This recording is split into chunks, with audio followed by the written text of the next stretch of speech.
দেখি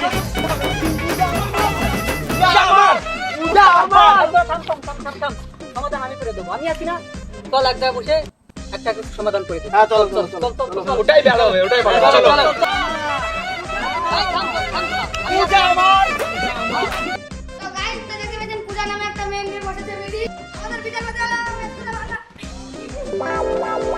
এই বাচ্চারা মিটিং শুরু করো। পূজা আমার, পূজা আমার। ভাই থাম থাম থাম থাম থাম, আমার কথাই শেষ কথা। আমার পূজা আমার। ভাই থাম থাম থাম, আমি বেশি কথা বলে চুপ।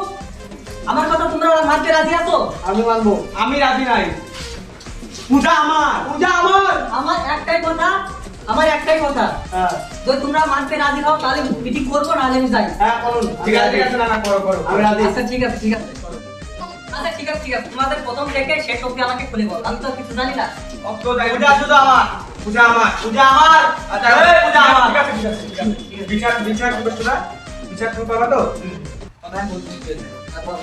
পূজা নামের একটা মেয়ে ছিল, এখনো বাচ্চা আছে, মরে নাই কিন্তু। মরে নাই তো ও মরে যাবে, মরে যাওয়ার 3 দিন বাঁচে থাকবে, তো 3 দিন ও আমার বিয়ে করবে। তো না আমার বিয়ে করবে না, না আমার বলছে, না আমার বলছে ও 3 দিনের ভিতরে মরে যাবে। 3 দিন আমি ওর সাথে তোমার, না না আমি চাই, না আমি। ঠিক আছে ঠিক আছে, তোমরা আমার বিচার মানতে রাজি আছো? হ্যাঁ আমি রাজি আছি।